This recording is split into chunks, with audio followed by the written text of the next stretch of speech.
You know that exact feeling when you're like just scrolling through your news feed. Oh yeah, the morning doom scroll. Right, the doom scroll.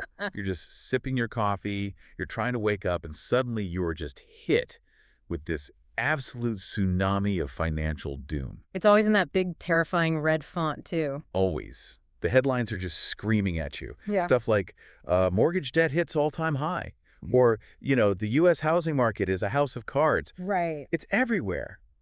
And the narrative we're constantly fed is that because mortgage debt in the U.S. has reached these, like, staggering, record-breaking levels. Which it has, technically. Right, technically it has. Yeah. But they spin it to mean the entire real estate system is just this ticking time bomb just waiting to level the economy. It is a totally pervasive narrative, and honestly, the algorithms push it for a reason. Because it gets clicks. Exactly. It's incredibly effective at inducing panic. I mean, when you see a phrase like all-time high debt, the human brain instantly associates that with an impending crash. Yeah. It taps directly into our collective memory of the mid-2000s, It feels intuitive to panic. Well, right, because in our own lives, if our personal debt hits an all-time high, that is usually a very, very bad day. Yeah, that means you're in trouble. It means we've overextended. So for anyone listening right now who wants to cut through that noise, stop the doom scrolling and get a grip on what is actually happening, well, that's our mission for this deep dive. Absolutely. We are diving into a really fascinating excerpt today called The Equity Shield: Why Today's Housing Market Won't Crash. And the goal here is to look right past those scary top-line debt numbers. We need to look at the whole picture. Exactly. We're looking at the actual physical foundation sitting beneath the U.S. housing market today. So, okay, let's unpack this. Because looking only at that record-high debt number isn't just misleading. It completely ignores how a balance sheet actually works. Yes, thank you. I mean, it ignores the fundamental reality of macroeconomics. When you only look at the debt, you're staring at exactly half of the equation. Right, just the bad half. Just the bad half. Mm. You are entirely focused on the liability side of the ledger, and you're completely ignoring the asset side. Right. And yes, the raw number of U.S. mortgage debt is massive, but a liability in a vacuum doesn't actually tell you anything about how fragile or resilient a system is. Right. To understand the true stability of the market, you really have to look at the capital that is actively backing that debt. So think of it this way. Looking only at the national mortgage debt is kind of like sneaking a peek at a friend's credit card bill and seeing a massive, like, six-figure balance. Oh, man. Right. Instantly, you panic for them. You think, oh my gosh, they're going bankrupt tomorrow. We need to stage a financial intervention. You'd be terrified for them. Totally. But what you don't realize, because you only saw the bill, is that this same friend has a multi-million-dollar trust fund just sitting comfortably in the bank. Exactly. So the debt is real, sure, but their capacity to handle that debt makes your panic completely unwarranted. I really like that framing. The liability is secured by an overwhelmingly massive asset. So let's actually run the numbers on this macroeconomic trust fund, because the scale here is, well, it's something most of these clickbait articles conveniently leave out. That's quite a surprise. Right. So if you take the total value of all the residential real estate owned by Americans today. So that's like every single family home, condo, townhome. Every single one. The current market value sits at approximately $48 trillion. $48 trillion. With a T. With a T. That is, that's a number so big it almost loses its meaning, honestly. It really does. To put that in perspective for everyone listening, that's roughly double the entire annual economic output of the United States. Yeah, it's massive. That is the total value of the physical houses and the land currently owned by Americans. 48 trillion. So now let's bring in that scary debt number the headlines love to scream about, right? Brace yourselves. Against that $48 trillion in property value, U.S. homeowners collectively owe roughly $14 trillion in total mortgage debt. Okay, so just doing some basic napkin math here. We take the $48 trillion value of the homes. Right. We subtract the $14 trillion owed to the banks. Yeah. And that leaves $34 trillion. Exactly. $34 trillion. That is the trust fund. That $34 trillion is the collective homeowner equity in the United States. Wow. It's the wealth that homeowners actually possess inside their properties, completely free and clear of any bank's claim. Right. And when you distill that down to a ratio, it paints a very, very clear picture. For every single dollar of mortgage debt that exists in this country right now, there is approximately $2.40 in pure homeowner equity backing it up. $2.40 of equity for every single dollar of debt. Yeah. I mean, that is an incredibly thick cushion. It is. But, okay, I have to push back here for a second because this is where the theory kind of meets reality. Yeah. $34 trillion is an astronomical amount of wealth, but equity is notoriously illiquid. It's wealth on paper, right? Yeah. Like, I can't go to the grocery store and buy a gallon of milk with my home equity. I can't pay my electric bill with it. No, you can't. So, does this massive equity cushion actually stop a housing crash from happening, or does it just make people feel really rich on paper right up until the moment the market collapses around them? That is a completely fair pushback. And getting to the bottom of it requires us to understand the actual mechanics of a market collapse. Okay. And I don't mean, a gentle cooling off or a slight dip in prices. I mean a true systemic crash, the kind everyone is always waiting for. The sequel to 2008. Exactly. Because we had this collective trauma. Right. Right. And a lot of people are just sitting on the sidelines waiting for prices to implode so they can swoop in and buy a house for pennies on the dollar. And they might be waiting a very, very long time. Yeah. Yeah, because the most common misconception is that housing markets collapse simply because prices get, quote unquote, too high. Right. People look at the price of a starter home today compared to, like, 2019 and think, well, this is totally unsustainable, therefore it absolutely has to crash. Exactly. But high prices on their own do not break a market. They don't. No. Markets only experience major, rapid declines when large numbers of people are forced to sell their homes at the exact same time. Forced to sell. Yes. So not putting the house on the market because they want an extra bedroom for a new kid or because they're retiring to Florida. No. This is when they have their backs against the wall. Yes, forced selling is the engine of a crash. When you have a massive surge of inventory hitting the market from people who literally have no choice but to liquidate immediately. They get desperate. They become incredibly desperate. They start undercutting each other's prices just to get out. Wow. And that floods the market with supply. And then demand evaporates because buyers see prices falling and decide to wait for the absolute bottom. Right. You catch a falling knife. Exactly. And suddenly, home values just fall off a cliff. So what actually creates that forced seller? Because, I mean, we all know someone who has lost a job or hit a rough patch, but they didn't necessarily lose their house. Right. What are the compounding conditions that back someone into a corner where they literally have to hand the keys over to the bank? It typically requires a catastrophic overlap of conditions. First, you have a shock to income, usually job loss. Okay. But job loss alone doesn't cause a foreclosure crisis. It has to overlap with a lack of equity. Oh, I see. If a homeowner has no equity, or worse, they owe more on the mortgage than the home is actually worth. Being underwater. Right, being underwater, they are trapped. And then you add in a fourth variable, rapidly increasing unmanageable mortgage payments. Okay. That is when a market fractures. That specific overlap is what creates a wave of defaults. Which brings us directly back to that $34 trillion number we were talking about earlier. Exactly. Because this is the first major defense mechanism protecting today's market. Let's really explore how that equity prevents a forced sale in the real world. Let's do it. So let's say I lose my job tomorrow. Income drops to zero. I can't pay my mortgage. Right. If we were back in the mid-2000s, I might have been heavily leveraged, maybe even underwater, meaning I owe, say, $300,000. But the market has softened, and the house is only worth $250,000. You're trapped.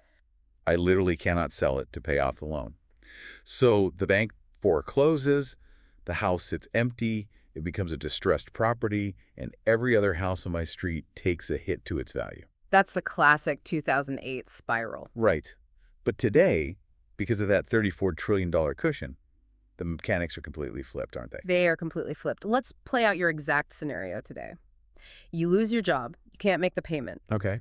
But instead of being underwater, you're sitting on, say, $150,000 in equity. Because prices have gone up so much. Exactly. You are no longer a desperate, forced seller. You have breathing room. You have options. I could just sell it? You can simply list the house on the open market. You might even price it a little aggressively to ensure a quick sale, pay off the mortgage entirely, and still walk away with a check for $100,000. The equity absorbs the shock. Yes. It prevents the foreclosure process from ever beginning. The property never becomes a distressed asset dragging down the neighborhood comps. Exactly. I just take my equity check, go rent an apartment, and look for a new job. And if we connect this to the bigger picture on a macroeconomic scale, that dynamic is playing out across millions of households right now. That's incredible. That massive $34 trillion cushion ensures that even if home prices soften slightly, the vast majority of homeowners are nowhere near the danger zone of being trapped underwater. Right. They have a buffer that prevents localized distress from becoming a national crisis. It's a brilliant defense mechanism, but it's only half the story here. It is. Because there is a second massive shield we need to talk about. And honestly, this is the stat that really changed how I view the current housing landscape. Interest rates. Yes. We talked about the conditions for a crash job loss overlapping with being underwater. But the other crucial element you mentioned was rapidly increasing unmanageable mortgage payments. Right. And that brings us to the interest rates, because the excerpt highlighted that right now, approximately half of all mortgage holders in the United States have a locked-in interest rate below 4%. Graf. Half the country. That statistic might be the single most stabilizing force in the entire American economy right now. I believe it. And to truly appreciate the magnitude of that, you have to contrast it with the structure of the debt we had leading up to the 2008 crisis. Let's absolutely do that because, everyone remember the Big Short, they remember the ninja loans, no income, no job, no assets. Right. But the real poison pill was the structure of the debt itself, the ARMs. Adjustable rate mortgages. Millions of people were approved for mortgages with artificially low teaser rates. Yeah, they made the monthly payment look incredibly affordable, right, for the first year or two? Exactly. But built into the very fabric of those contracts was a mechanism where after that introductory period, the interest rate would suddenly reset to a much higher market rate. So a family who budgeted for like a $1,200 monthly payment would suddenly wake up one morning, open their mail, and find out their required payment had jumped to $2,500. Overnight. Yeah. Their housing costs literally doubled without them doing anything wrong. Right. They didn't lose a job. They didn't, go out and buy a boat. The loan just exploded on them. That is the textbook definition of a rapidly increasing, unmanageable payment. And if they were also underwater, they couldn't even refinance to escape it. They were just totally trapped. It was the perfect storm for forced selling. The system was basically designed to create defaults. Wow. But now, look at today's landscape. We have largely eradicated those toxic resetting loan structures. Yeah, thank goodness. I mean, think about what happened during the pandemic.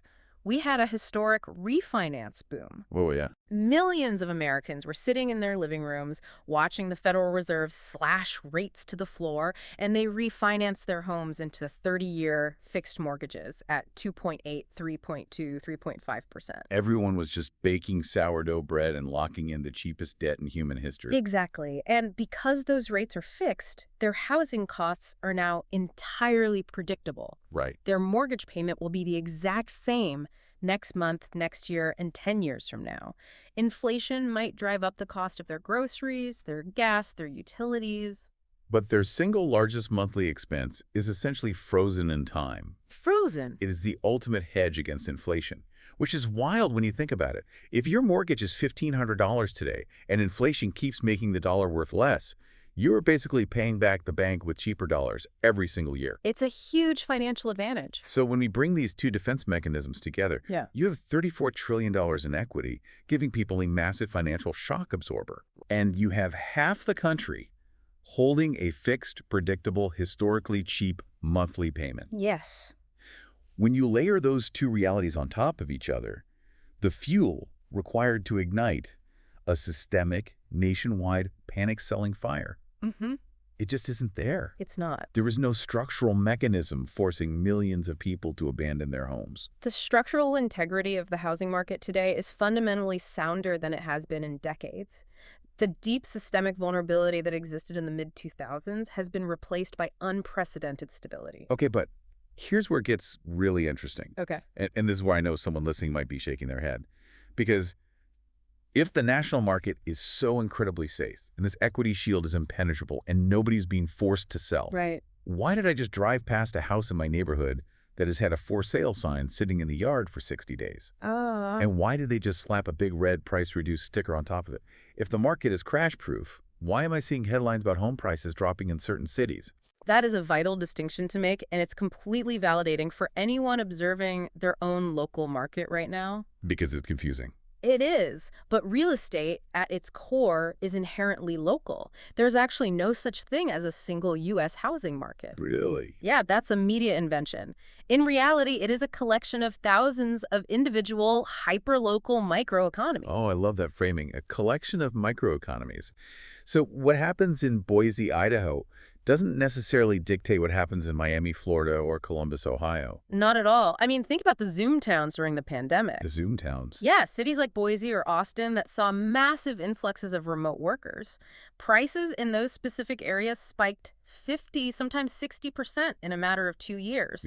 It's totally unsustainable. Right. So as companies pull back on remote work or as affordability simply maxes out in those specific zip codes, those local markets are naturally going to cool off. Right. Prices might decline in those areas. They might experience a price correction. A correction. Let's make sure we separate that from a crash. What does a healthy correction actually feel like if you're out there trying to buy a house today? A correction looks exactly like what you described on your drive. You will see increased inventory, more homes sitting on the market. Oh.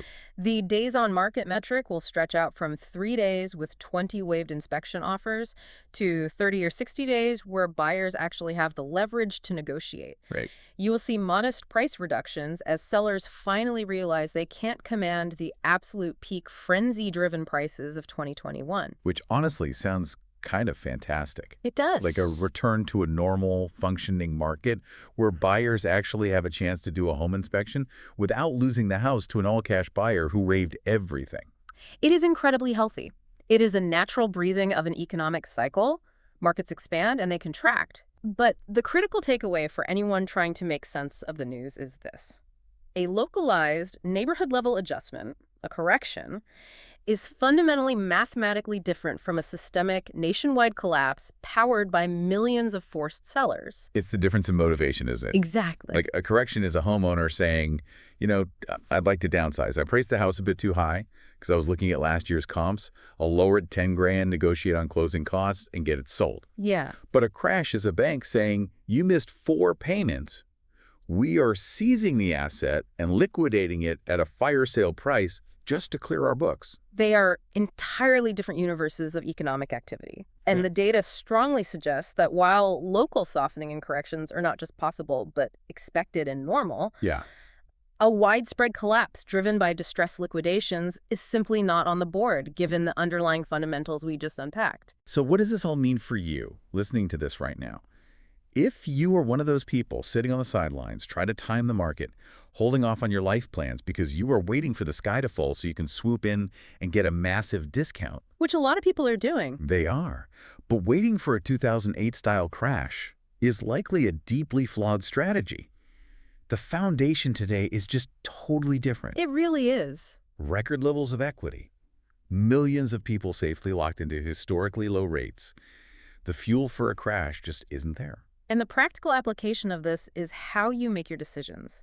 Any major real estate decision, whether you are buying your first home, selling to relocate, or just deciding to stay put and renovate, it should be based entirely on your own personal timeline, your specific financial goals, and the reality of your hyper-local neighborhood. Not the headlines. Exactly. Okay. It should never be dictated by fear-mongering national headlines that are designed solely to generate panic and harvest clicks. The numbers tell the truth. But before we wrap up, I want to leave you with a final thought. Something to really chew on that struck me as we were piecing all this data together for the deep dive. Oh yeah, this is a big one. We established that millions of homeowners are sitting on massive equity and they are locked into these sub 4% rates, which means they have absolutely no financial incentive to ever sell that house. None. Why would you trade a 3% mortgage on your current home for a 7% mortgage on a new one, even if you really want an extra bedroom? The math just doesn't make sense. It doesn't. So does this massive equity shield that is protecting the current market from crashing actually become an equity wall for the next generation? Wow. Right? Think about it. If a crash doesn't happen and prices stay relatively stable because nobody's forced to leave their homes and nobody wants to leave their homes, Yeah. how do new buyers, the younger generation, ever break into the market. It's a huge problem. Does the exact same mechanism that makes the market incredibly safe for the people inside it make it completely impenetrable for the people stuck outside of it? That is the profound economic trade-off we are living through right now. Yeah. A financial system that is perfectly optimized for stability inherently sacrifices mobility and accessibility. That's tough. It is. It is creating a massive divide between those who secured the debt before the door closed and those trying to get in now. It is a massive question about generational wealth, and it's one we will definitely have to explore in the future. But for today, just remember, the next time you see that headline screaming about all-time high mortgage debt, don't let the algorithm panic you. Just picture that multi-million-dollar trust fund sitting right behind it. Exactly. Thanks for joining us on this deep dive, and we will catch you next time.